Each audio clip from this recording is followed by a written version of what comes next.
You're listening to the We Are Libertarians podcast network. Find all of our shows at wearelibertarians.com. Episode 172, The Paradox.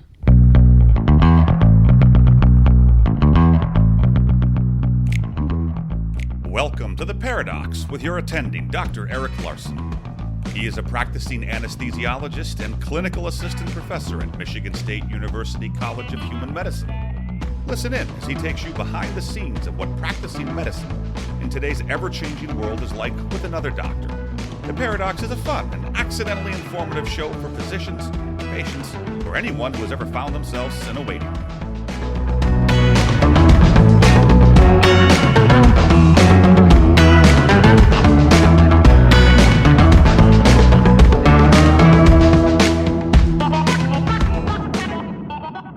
Welcome to The Paradox. I'm your host, Dr. Eric Larson. Thank you for joining me as we explore the U.S. medical system in a fun and informative format through expert analysis. And today I'm delighted to have my new friend, Chris Habig. He's the CEO and founder of Freedom HealthWorks and the host of the Healthcare Americana podcast. Basically, what Chris does, along with his brother, who serves as their legal support, is they help physicians be successful entering direct primary care. We've talked about DPC a number of times in the show, and what Freedom HealthWorks provides is the back-end support. The assistance for starting a business, how to market, how to set it up, and that know-how that usually you don't get when you're in your training in residency or medical school. It's certainly not something that's required. It's not something that you have to have. But some people find that they need a hand, just some extra comfort in knowing that they're doing the right thing and that they're setting up the business the right way to be successful as quickly as possible. And that's really what Chris does. Secondarily, he provides a network of other physicians they can contact. Although, again, we've talked on the show a number of times, there are plenty of communities that exist with DPC that people can get plugged into. And so using a service like Freedom HealthWorks is not necessary, but for many, it is extremely helpful. Certainly, if you're interested in Chris's business at Freedom HealthWorks or want to learn more about him, you can go to the show notes page at theparadox.com/172. There will be links to that and a couple of episodes that are related to DPC. But without further ado, Chris Habig from Freedom HealthWorks on starting the practice of your dreams. Enjoy. I'm here with my new friend, Chris Habig. He's the CEO and founder of Freedom HealthWorks and the host of Healthcare Americana podcast. He's a Butler University grad in finance who did a lot of pre-med classes but chose to pass on being a doctor and went on to run businesses instead, including one of the largest single-family residential property management firms in America. He is currently a runner, as I mentioned, that runs the Freedom HealthWorks with his brother, and it helps docs, I guess vaguely, to exit and succeed outside the system. So, Chris, thanks so much for joining the show. Dr. Larson, great to be here. Thanks for having me. My pleasure. Why don't you guys, go into why you started FreedomWorks? Because I think that's an interesting story of why you did that. I mean, obviously, we kind of joked a little bit that you didn't become a doctor, maybe wisely so. But I think probably for your parents, right? You are not the first person who's ever told me, you know what, probably a good idea to go to business school rather than medical school. And that was a decision I had to make about 13 years ago. You know, I have two physicians as parents. Dad's a family doc. He's an institution in a small town north of Indianapolis. Mom's an internist who made her career setting up hospitalist programs kind of in rural hospitals. So, you know, two people who get the side of medicine that, you know, will put the physician at the kind of more of a pedestal in a community. And I saw the impact, I guess is the bottom line. I saw the impact that a trusted physician could have in a local community, small towns. I thought that's what every doctor did. I thought that this is amazing. Like, you know, growing up when you're 14, 15 years old, you walk into a local restaurant and everyone's like, "Hey, Doc Habig, how are you?" You know, and you're sitting there like, "Oh my gosh, how do you know everybody?" It's because people cared and he cared about them. Fast forward to, you know, my undergrad years. I'm the last of three kids, and I was the last hope for anybody to enter medicine. And I was pre-med. I remember the day I shut my MCAT book, and it was after some very tough conversations with my parents and family friends and people who've known me since I've been in diapers.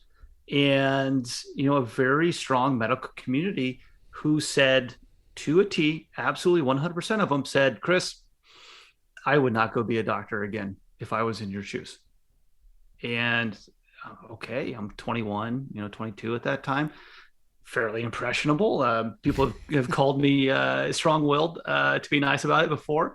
But I'm like, you know what? I trust these people. I love these people. That's pretty powerful. And when I tell that story, kind of what you hinted at there, that wasn't an exception. That was a rule. To a lot of physicians would discourage their kids or even their family friends, or even people coming in saying, "Hey, my dream's to go to medical school." And a lot of physicians said, why would you do that to yourself? I wouldn't go back and do it again. I'm kind of stuck here. And that was just kind of the very early beginnings, kind of the formative years of how we eventually landed at Freedom Healthworks and what we have here today. Yeah, and so your story reminds me of my story in the sense that I'm an anesthesiologist. I walk down through town. Nobody knows me. I mean, almost nobody. My wife's a pediatrician, and she's like a rock star. Like all these little kids come up to her, they're like, and so I definitely get that sort of fame that kids feel.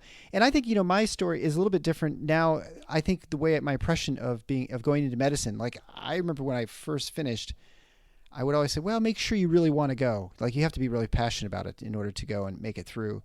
And I'm much more circumspect now. I think I'm much more supportive of people going to medicine. And I'm just more optimistic about the profession than I was a few years ago, which it surprised me. I did not expect that when I started the show. I think I've probably said this a number of times in the show, and listeners would know that, but I was very pessimistic when I started the show in 2018. And since then I've become much more optimistic, partly because of people like you, or who have finding other ways, innovative, disruptive ways of delivering healthcare and providing that relationship that I think many people thought had been lost in medicine, that patient-physician relationship.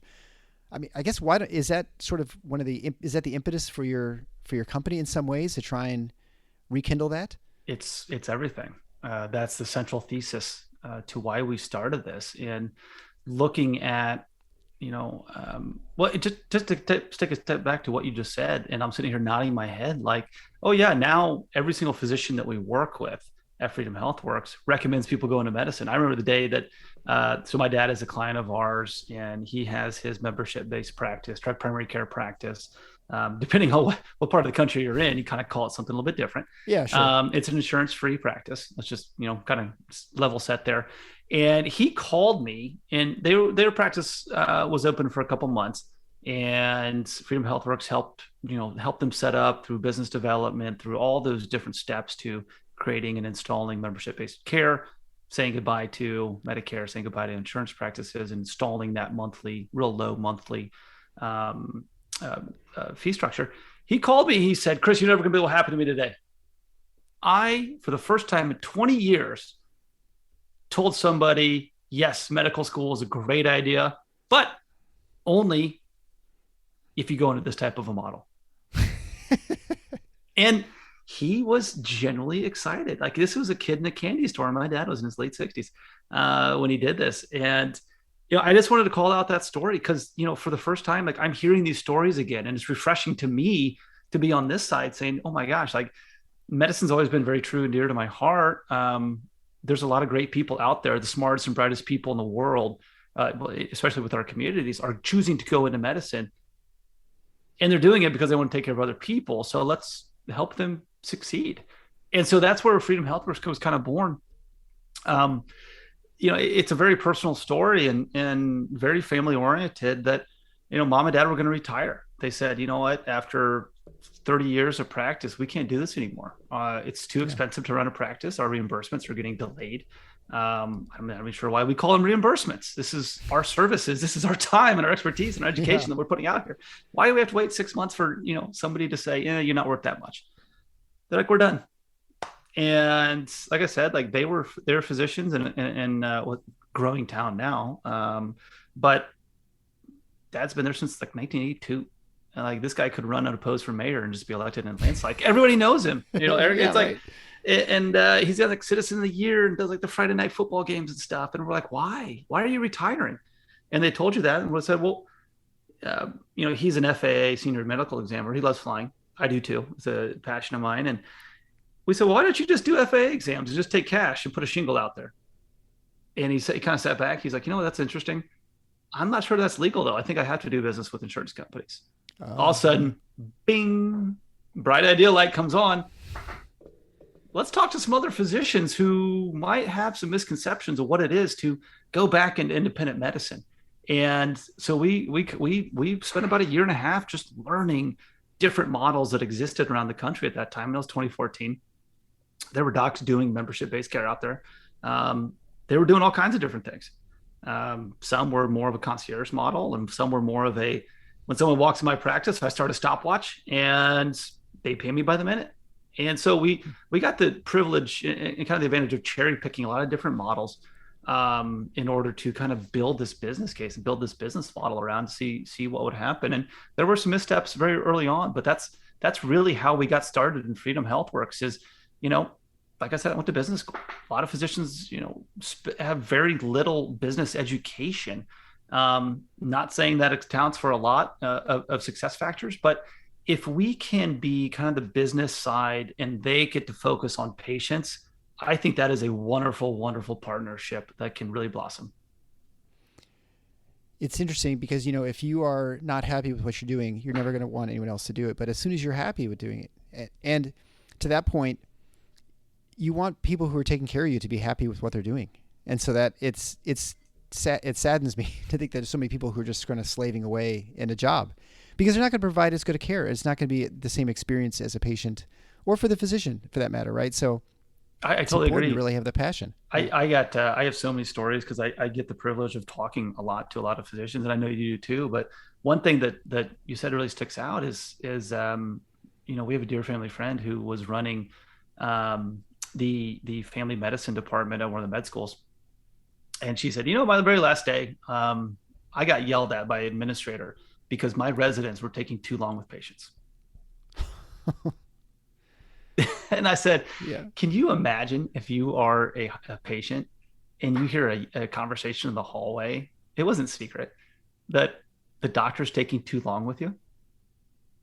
And those stories abound all over the place. It's scary from my side, being a civilian, I guess, and this one, a non-medical person that's just like, oh my gosh, that's not what I want to experience.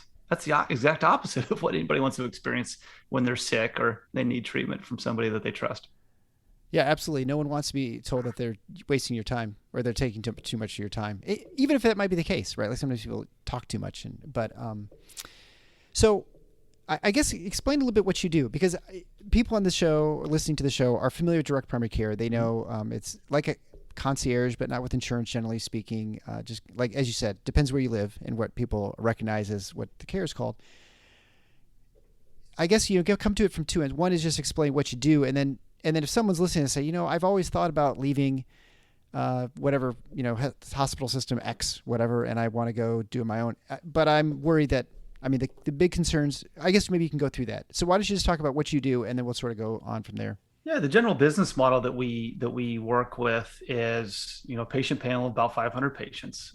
Depending where you are, we're able to price services according to, local supply and demand. It's a very novel market concept that runs anything from the price of milk to the price of gas to attorney's fees, all the way up, rent. It's all priced locally. And Washington isn't going to be able to put a one size fits all into any type of medical pricing or medical services. And so, we work with people in rural areas that charge a lower monthly fee than people who work in the middle of bustling cities. It's basic cost of living.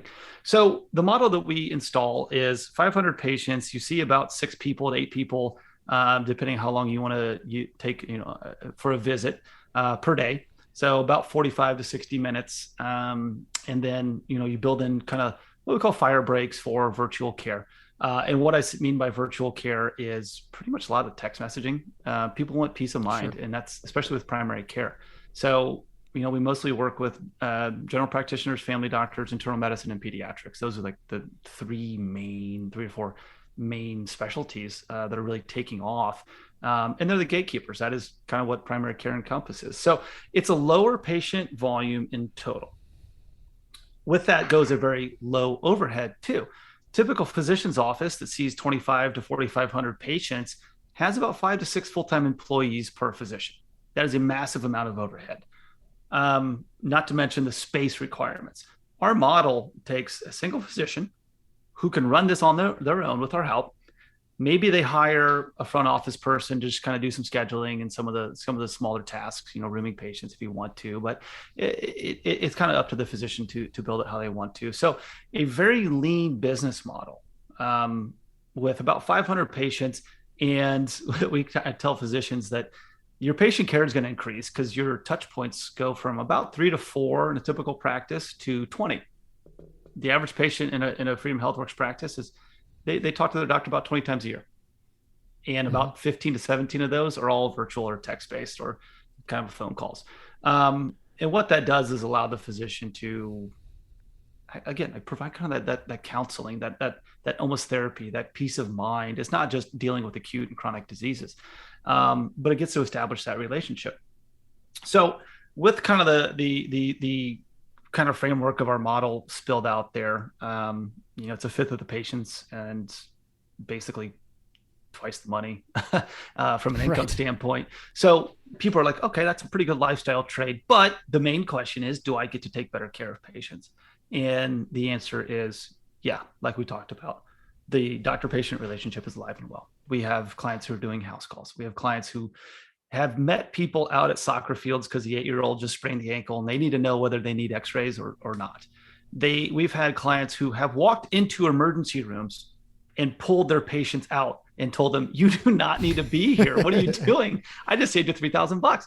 And these are real life stories of human beings making impacts on other human beings in their local community. So, touch upon what we do at Freedom HealthWorks a little bit there, but basically the crux of it is we provide 3 different services. We are an incubator. So we help physicians potentially exit employment medicine.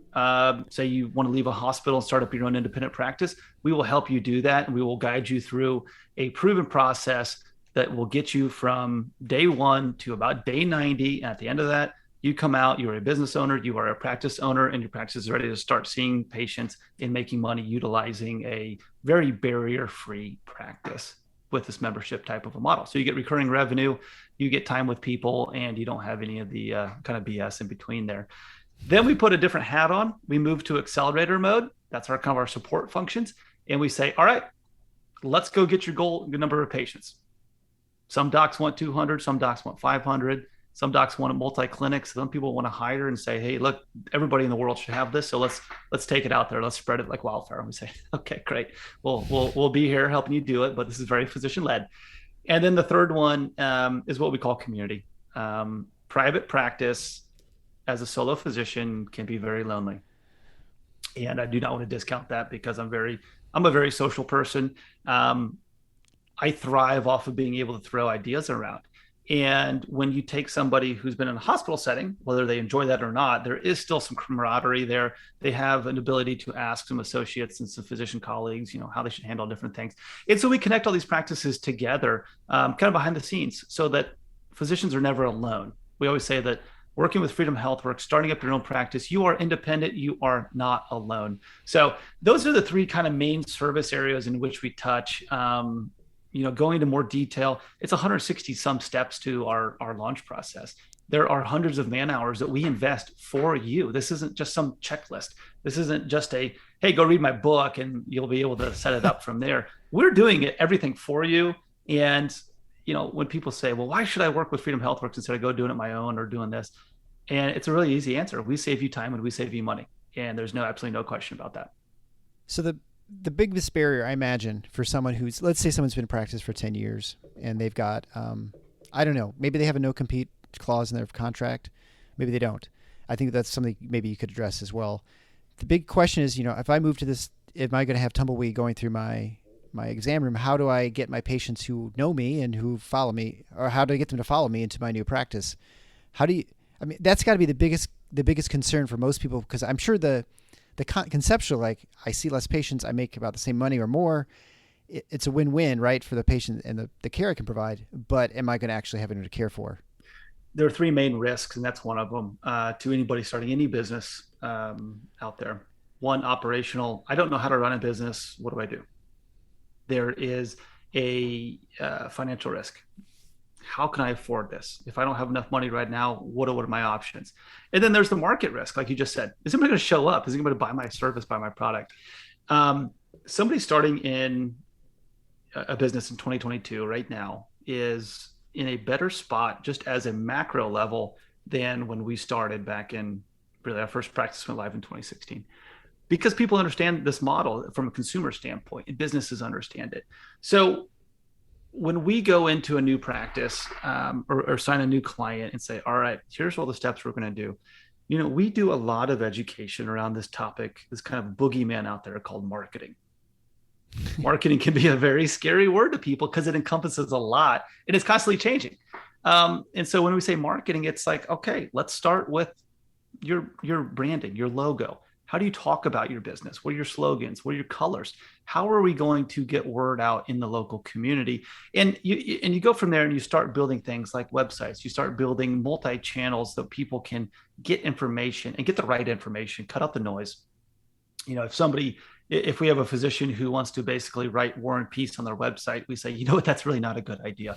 Websites, you got about 90 seconds to capture someone's attention and get them to call you or fill out a form, or else they're gone forever. Does putting War and Peace on there and your entire thesis, your everything that you possibly know to prove that you're a good doctor, it's not going to get anybody. We look at effective advertising. How are people calling it? What are people going to find new physicians? And there's shockingly a lot of people out there who are frustrated with the medical community because they are expecting a very bad experience every time that they need to go see a physician. And so people are putting off care. And so when you talk to people that you meet and you say, hey, I'm a physician, I got this great practice, I can see you same day, next day, here's the price, nothing is hidden. We are open to every single person, regardless of what your insurance card is in your wallet. That can be a very powerful statement, but you've got to be able to speak about it and put that little twist on it. If somebody calls into your practice and they ask you, say, hey, I got Blue Cross Blue Shield insurance, how's this work with it? And you say, no, we can't accept that. You see how that changes that conversation from we can accept anybody regardless of your insurance to no, we don't accept insurance.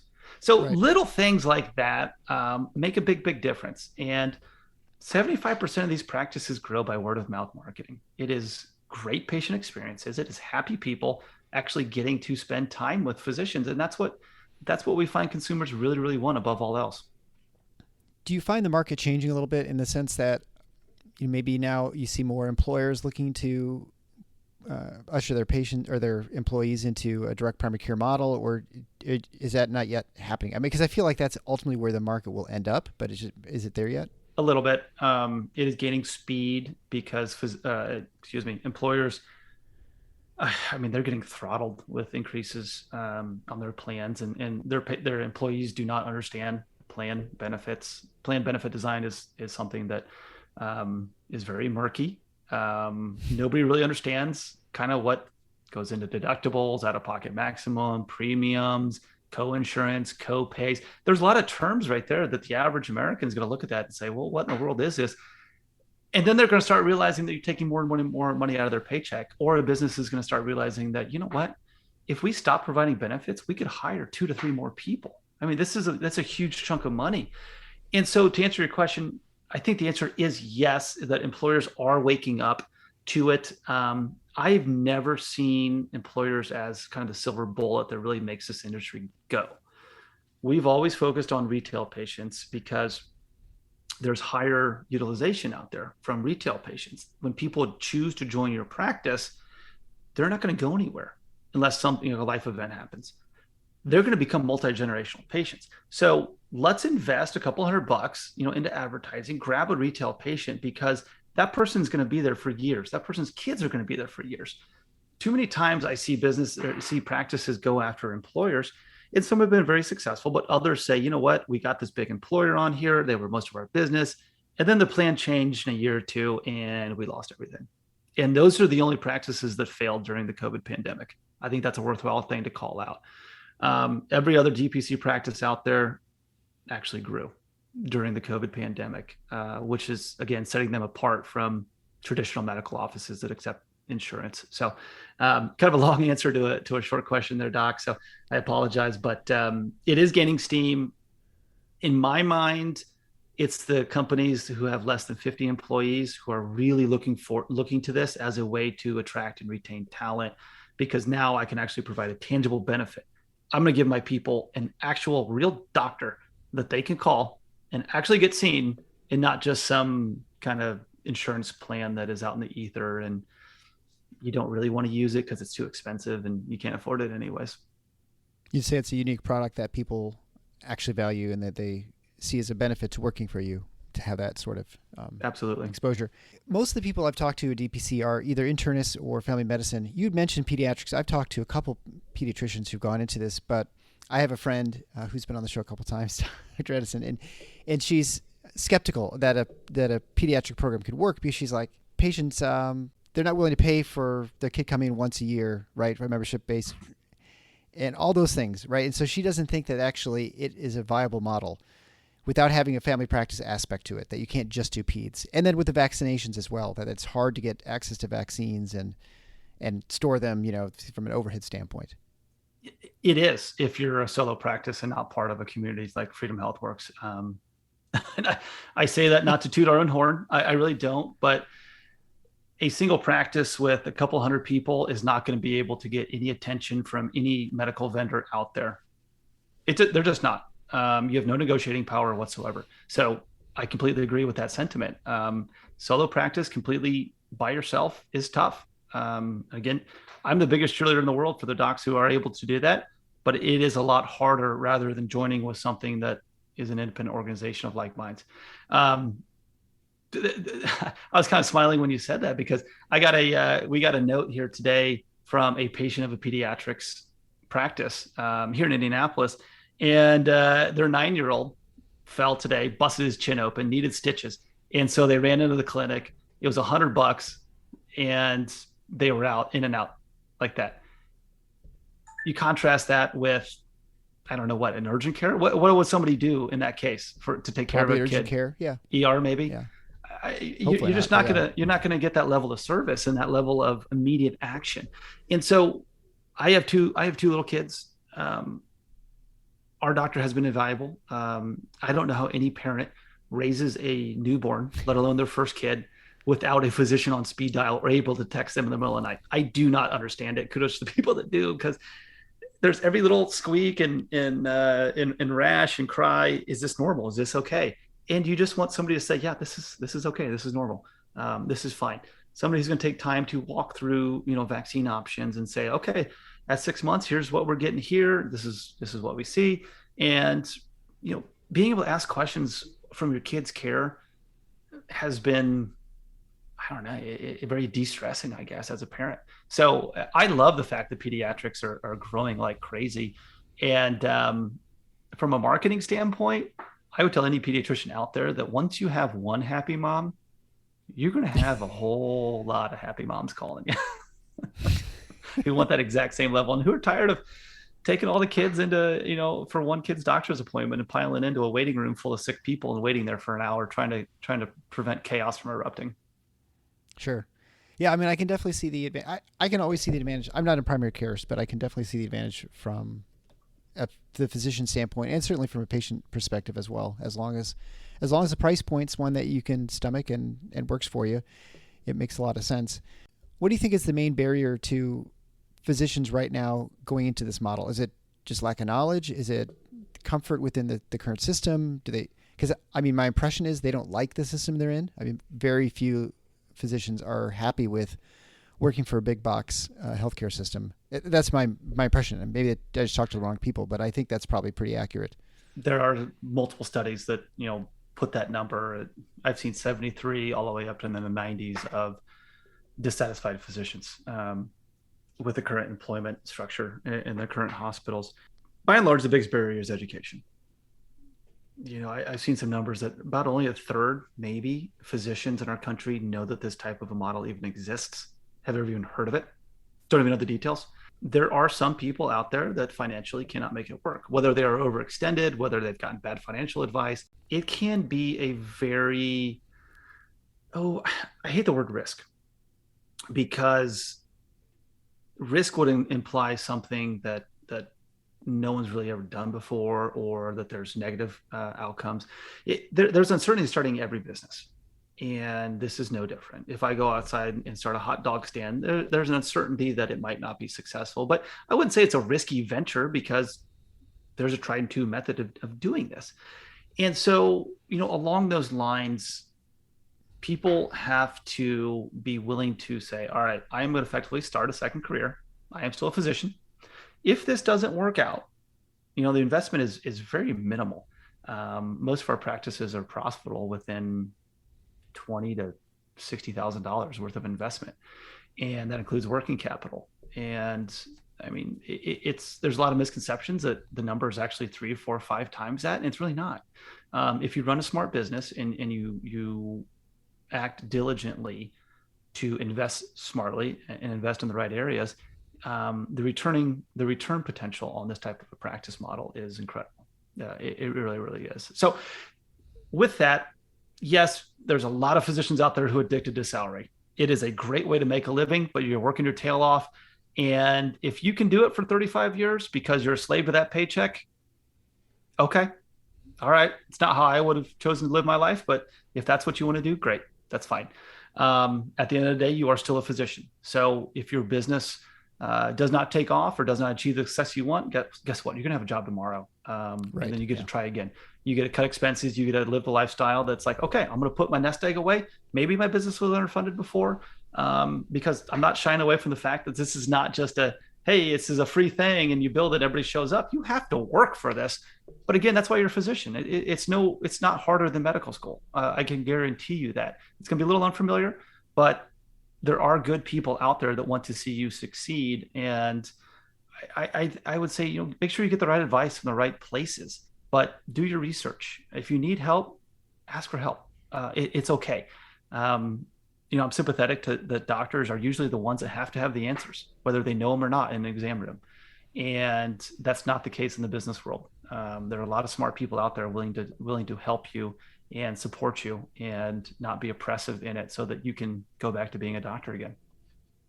I find that DPC docs in general are very willing to give you advice and help out people, what the do's and don'ts too, because I don't think they're worried about people stealing their idea.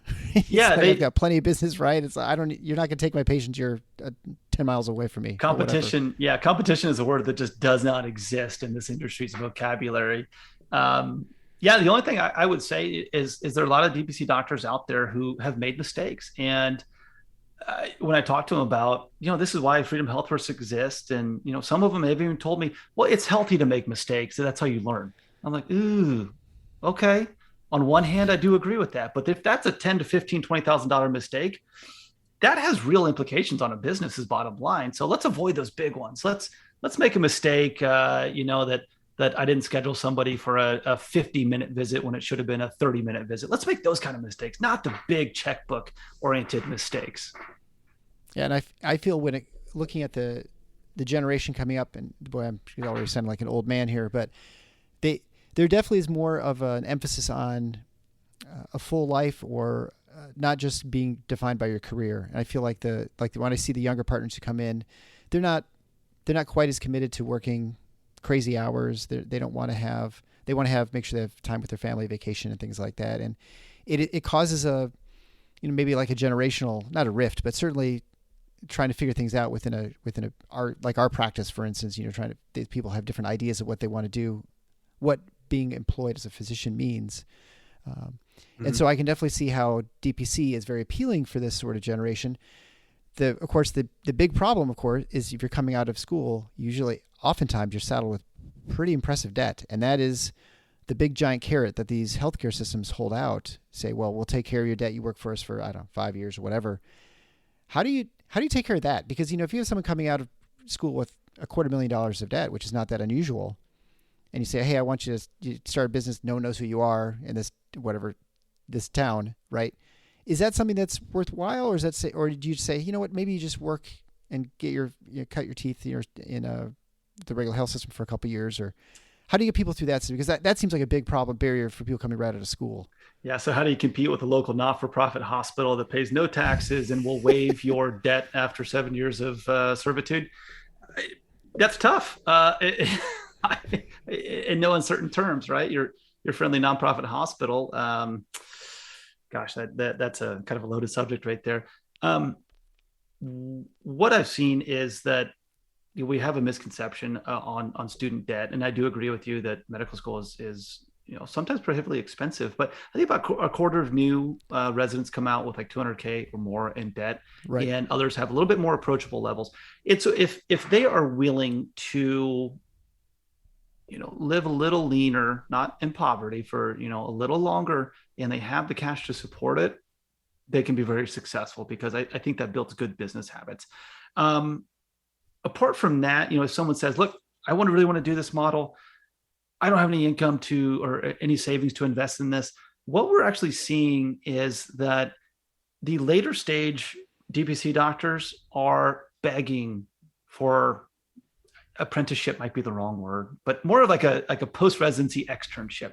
They want to bring somebody on who's going to have the same passion for patient care that they do.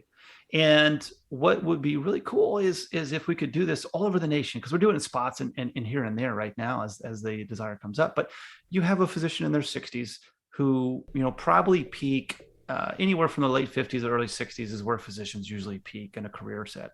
That's about 10 to 15 years later than a traditional corporate white collar worker. It's a practice of medicine, right? It's the intersection of art and science. It's a lifelong learning. It's always evolving. Older docs want to pass that on. That's the bottom line. And so what we're seeing is a lot of these brand new residents come out who have the chops and have the desire to go out there and take care of the patients, are joining onto these practices and eventually kind of building out a buyout pattern with them, a buyout plan. You see this in dentistry and veterinary medicine all the time. And what we're doing is kind of reintroducing that into medicine, because if you ask the average doctor, you talk to them and say, hey, what does it mean to sell your practice? Or you hear a doctor that says, hey, I sold my practice to a hospital. In no way, shape, or form would anybody else in the business community say, yeah, that's a business sale. All they did was hand their patients off to some hospital system to get rerouted wherever. And then the hospital signed them on for a salary, maybe gave them a bonus for signing that is payable, if you hit these quality metrics over the next couple of years. Right. That is not a business sale. So, kind of going back to your previous question, what are some of the barriers of physicians? It's just the vernacular, the vocabulary, just the thought process around business is completely backwards. And I'm okay saying that because we've seen it. So having that young doctor come in, learning your patients, learning your localization, your local community, becoming trusted, and eventually buying that practice over kind of your course of your retirement. I mean, that sounds pretty good to me. It really, really does. So I'm just painting a picture of one likely scenario that we're starting to see pop up. One last point to that is that for the first time in human history, people are able to live where they want to live and then earn a living, because of the internet. No other time have we been able to do that. We move to factory towns. We move where the work is, right? Now we can go anywhere. And so rural medicine is taking off under this model, and they're doing very, very well because they have a monopoly on that town. And that becomes a very good draw when you talk to somebody right out of school saying, hey, come see, join my practice. I got 500 people. You can eventually take this over. By the way, we had a great community here who's going to know you. You're going to be a rock stars. I mean, that's attractive to a lot of different people out there. Yeah, well, absolutely. Well, I find it very exciting that these things are happening. And I wish you the best of success and all these docs who are willing to exit, because anytime you make a change, it's scary. And so I get that. Just like I talked to Ethan Inakana a couple episodes ago, he helps as a talent agency, he helps physicians work within a system, to get better contracts and stuff. And so kind of whatever, I think there are more options for physicians in general. Whatever you choose to do, there are people there who are willing to help you and to be successful and to follow the dreams wherever they may lead. So I think that's great that we have so many options for people now.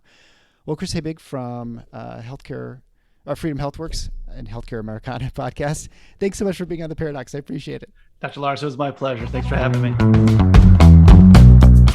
Thanks for listening to The Paradox. If you like what the doc is doing, please subscribe and leave a review on iTunes or Stitcher. And share the show with your friends. Become a supporting listener to get access to special bonuses at patreon.com/theparadox. Show notes can be found at theparadox.com.